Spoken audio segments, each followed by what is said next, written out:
This is Speak Up. I am Sandra Schulte. Welcome back to our show. Today I am very happy to have Charlie Fain Lehman with us. Welcome to our show, Charlie. Thanks so much for having me on. You're welcome. Today he's going to talk about what a consent decree is. How does it come about? What are its goals? He's going to do a wonderful, wonderful, exhaustive study about consent decree in Chicago. But I think he's going to touch also upon the coming attractions called Minneapolis. Please. Sure. So let me talk first a little bit about what a consent decree is, why it's worth your viewers' time to hear about this. In the broadest sense, a consent decree is an agreement between two parties in a lawsuit to settle a lawsuit with an agreement enforced by the court.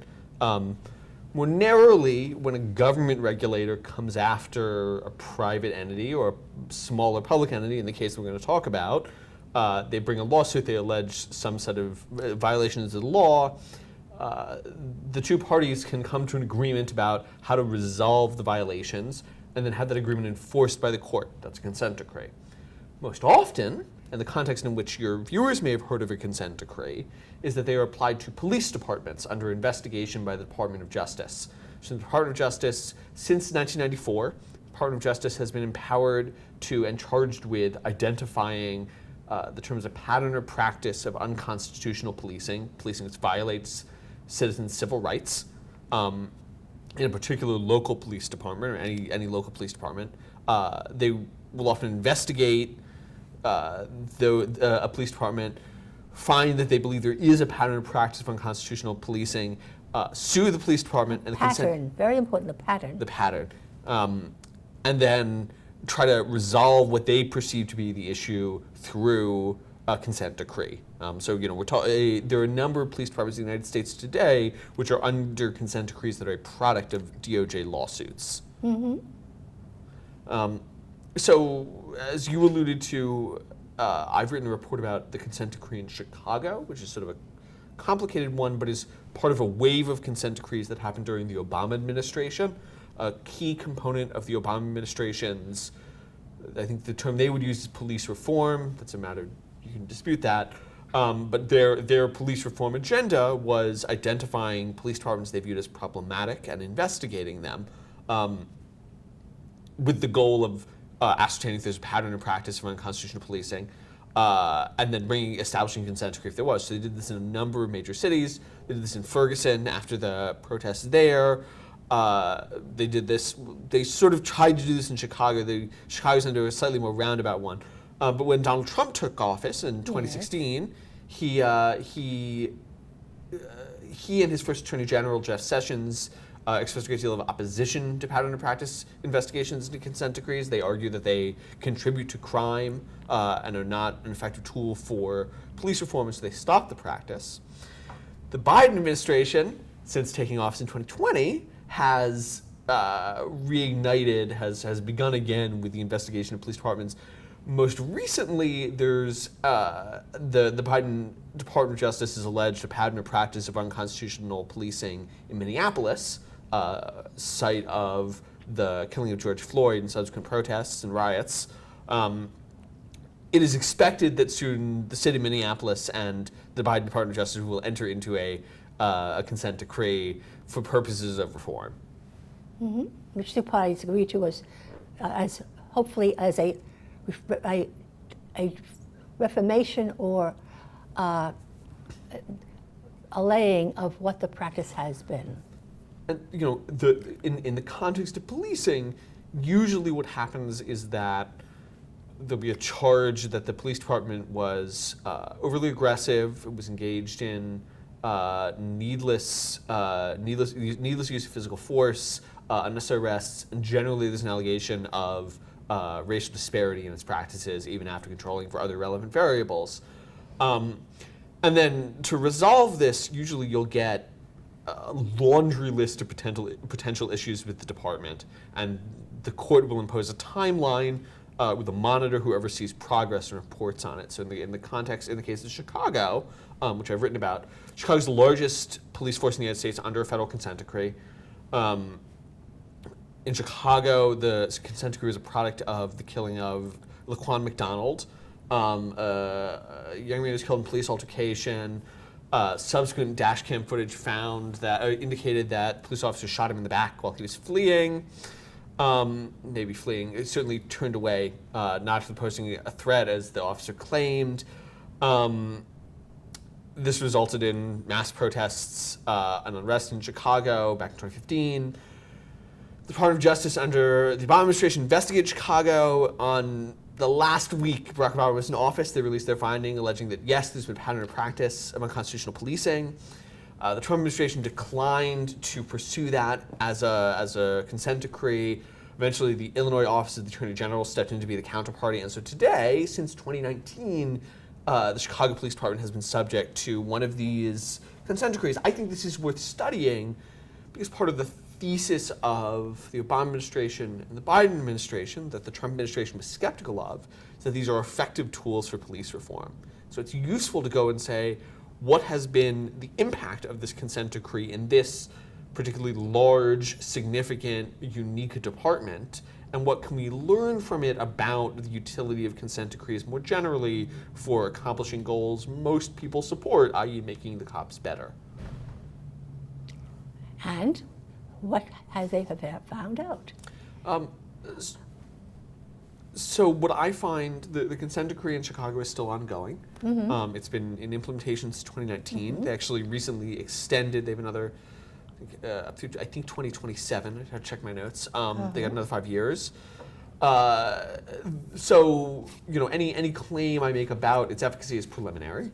Mm-hmm. That said, what I show in the report is I say, look, the CPD has sort of been saying it's in preliminary compliance with many terms of the decree.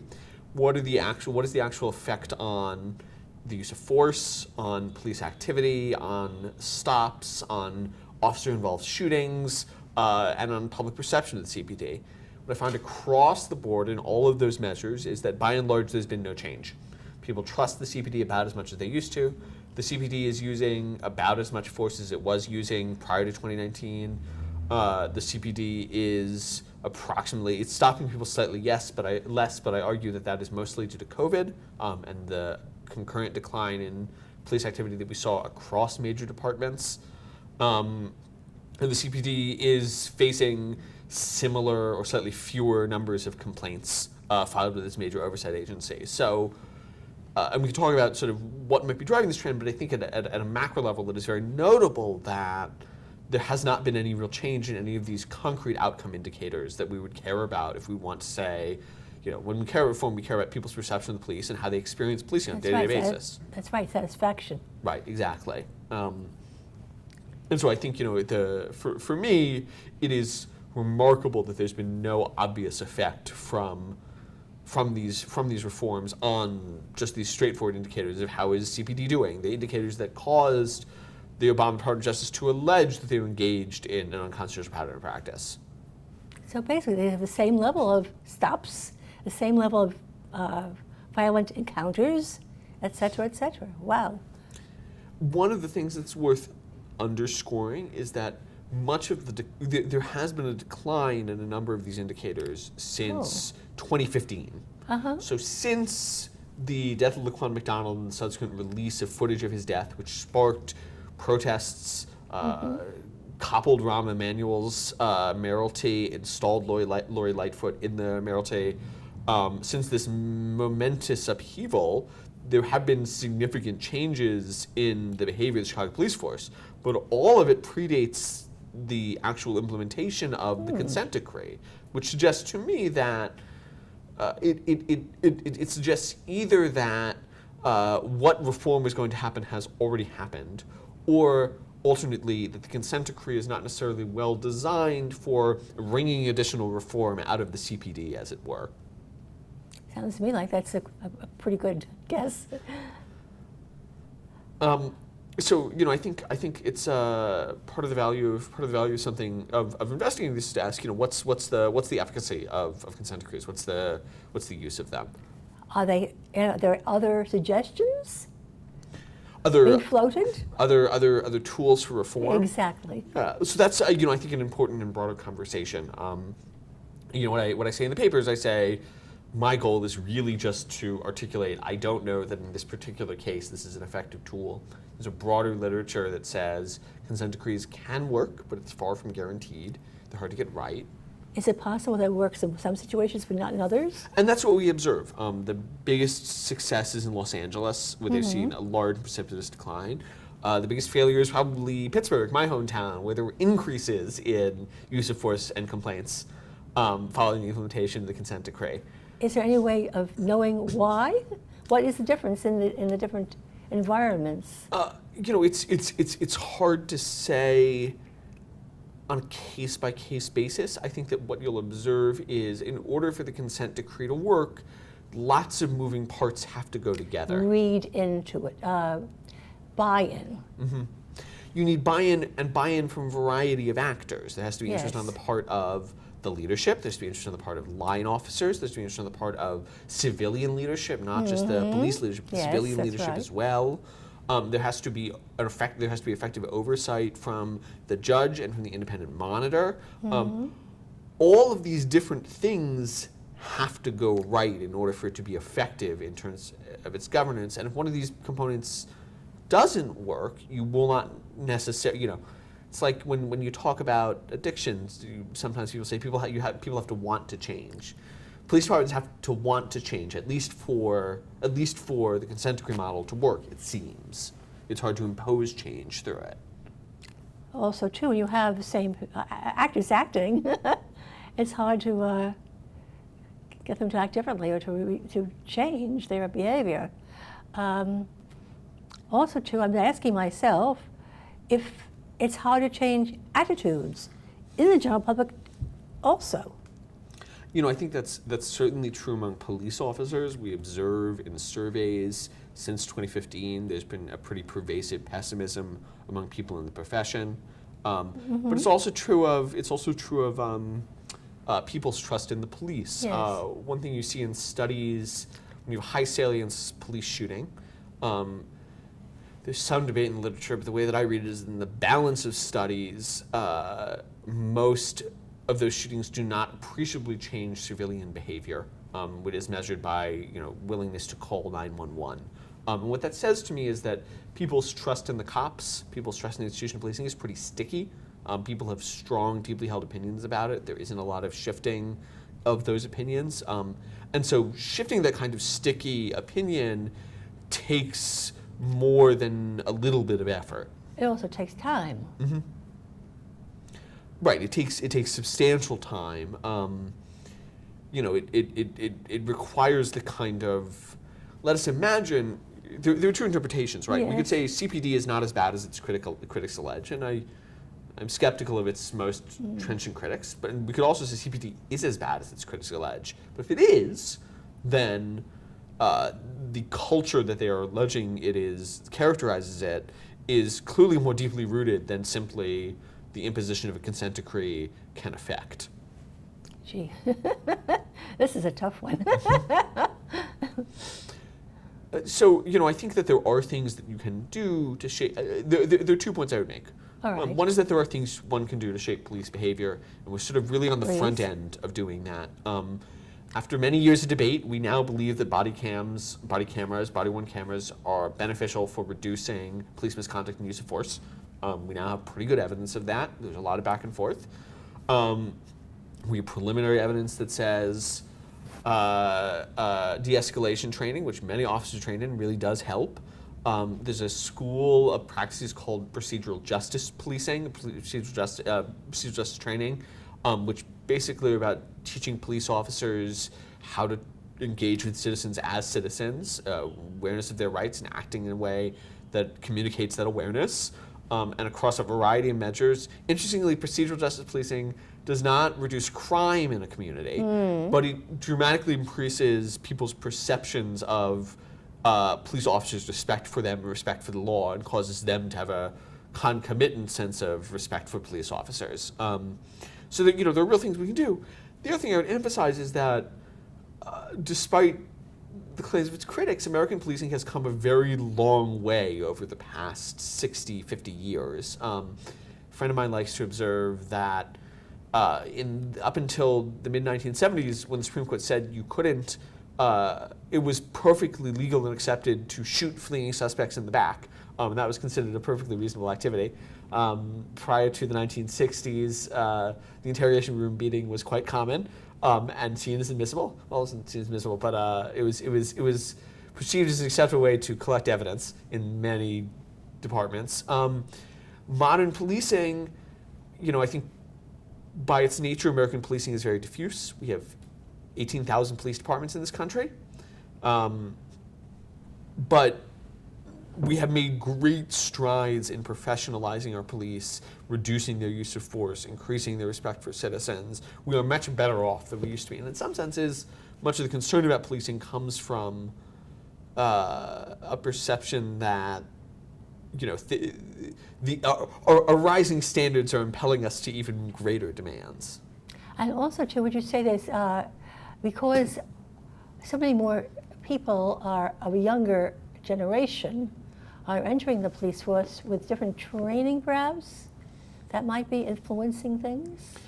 I think to some extent... And perhaps because they're going to college as opposed to going from high school into the police department? It is certainly the case that college education helps all else being equal. There's a little bit of debate about what and how much. One of the better observations is that the longer you can keep people on the force, the better. That more experienced cops are beneficial across a variety of measures.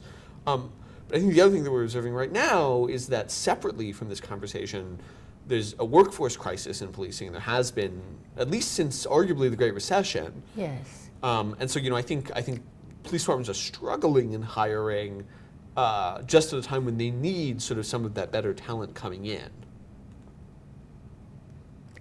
Now, you mentioned Minneapolis. Yes. Please.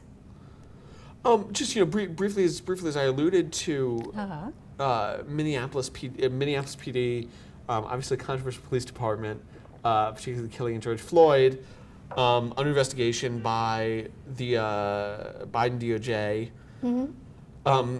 Looks like they're likely to enter into a consent decree. City Journal, the Manhattan Institute's flagship publication, published an analysis of the Biden DOJ's charges, the authors of which suggested that the Biden Department of Justice was sort of looking for what it found, it found the results that it was looking for, as it were.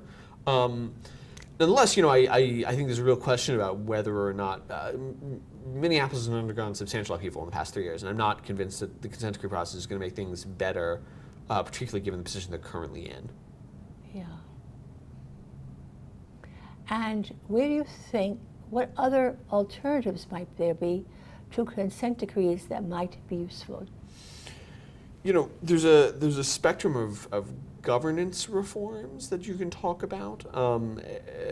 Everything from the imposition, the Department of Justice sometimes sends letters, advisory letters. You can impose an independent monitor without a consent decree.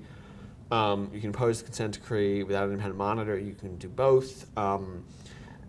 You can do.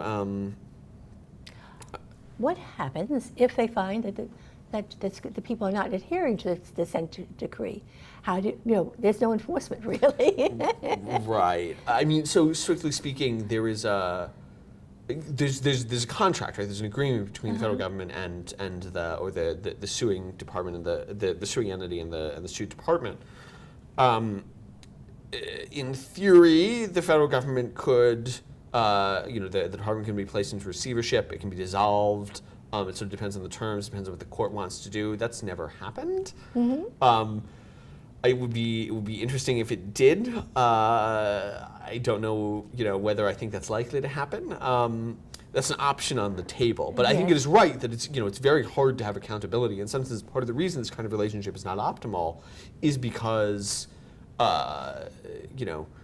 this department becomes one among many priorities for the oversight agency.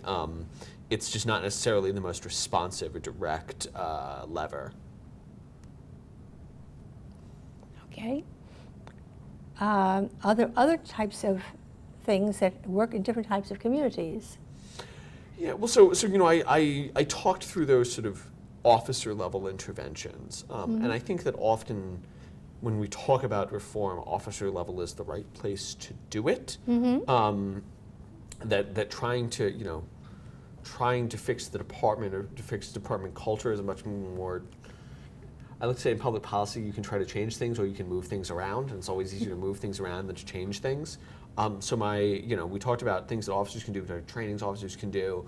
My colleague Dorothy Moses Schultz, who's an adjunct fellow at MI and also a professor at John Jay College of Criminal Justice, Dorothy has written about expanding oversight to address what's called the wandering cop problem. Police officers who are fired and moved from force in one place and moved somewhere else. The way to do that is basically just through National Registry of cops who've been fired, so that everyone can be aware of who the problem actors are. They can't just move from part of the department. Very, very interesting what you're saying, because there's certain people who are problems, and it's like they say that one bad apple spoils the barrel. Right. And I think when you think about policing, a misconduct is a bad apple problem, which I think is persuasive. To me, in general, complaints are often concentrated among a handful of officers. They're the most serious issues. There are other complaints, but they're not serious issues. You really have to think about it as filtering in and filtering out, right? So you want to filter in the sense of you want to be selecting high quality candidates. That means you have to be willing to pay a lot. You have to be willing to compete on that front. You have to be willing to compete in terms of benefits. You have to be selling people a career. And you have to be able to recognize who's likely to be a bad apple ex ante, which means learning from your past mistakes. You know, filter out, which is you need to be able to be moderately aggressive at removing people from the job. There's some dispute about police unions. I tend to think that the evidence is less supportive of police unions being an important factor in use of force and misconduct than people suspect they are. There's a plausible story there where particular terms of contracts, because police officers are unionized, particular terms of contracts may be impediments to the removal of bad apples, as it were. Well, isn't there wouldn't you be able to see that there's a bad apple, say within the first 3 years, or even less, because a bad apple is a bad apple? Right, and it's sometimes the case that you can recognize that guy. Ideally, that guy filters himself out. And the reality is lots of cops will drop off the force. That I think, but my point there is sort of fundamentally you want to be thinking about on the level of how do I identify good officers and reward them? How do I identify bad officers and get rid of them? And then what are the interventions, again, on the officer level that can improve performance in general, or certainly improve the average of performance? And I think that is often much more fruitful than trying to do institutional reform, which is very clunky. It is far from guaranteed. There is no simple equation going on there, no simple solution going on there. Charlie, what do you think our audience should take away with them? Sure. I think the main thrust is twofold. One is the particular issue. I encourage them to, consent decrees are going to be in the news. I encourage you to think critically about whether they are an effective tool, given what we've talked about today, both the evidence that I presented from Chicago, but also the sort of abstract argument about how consent decrees work and how they might not work. We should not be so certain that these are the right way to accomplish the goals that we want to accomplish. So that's point one. And then point the second is more generally about that level of what is the right way to do reform efficaciously. The way I like to think about it is the more moving parts, the more failure points there are in any given policy. If you find that your policy requires many different actors to work in concert in order to accomplish a given goal, the risk that that policy is going to fail is quite high. In other words, you really should keep it simple. Try to maybe limit the goals, and then when you get those goals accomplished or improved, then think of other goals. I think it's also important to have a clear and simple causal mechanism. When we talk about something like body-worn cameras, the story is very simple. The cops are always being watched by the thing that they are wearing. The result of that is that they will modify their behavior. There's a very straightforward story there. You stick a body-worn camera on everybody, they're going to misbehave a little bit less. that's a much easier and more intuitive thing to explain to you than to say, we're going to go in and create a list of 150 things that the police department needs to do differently, and we're going to check boxes and try. Any of your viewers who's ever worked in a corporate context has experienced something like this. They know how hard it is to get it right. And so if that's the model that we're going off of, we should not be surprised when it is questionably effective. Yeah. Body cameras are, sure, if you know you're watched, you're going to be watchful of yourself. Right. Pick. If one lemma is you can change people and move people around, it's easy to move people around. Another one is simpler policy interventions are more likely to succeed than complicated policy interventions, or your probability of success and your complexity are inversely correlated.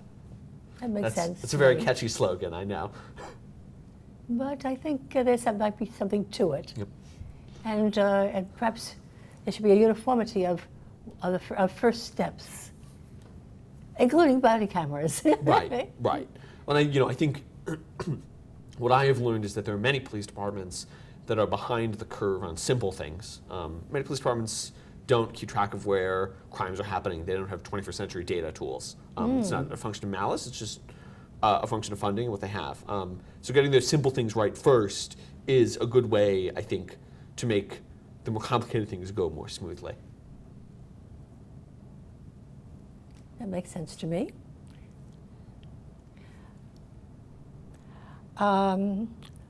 So what do you think those simple things should be?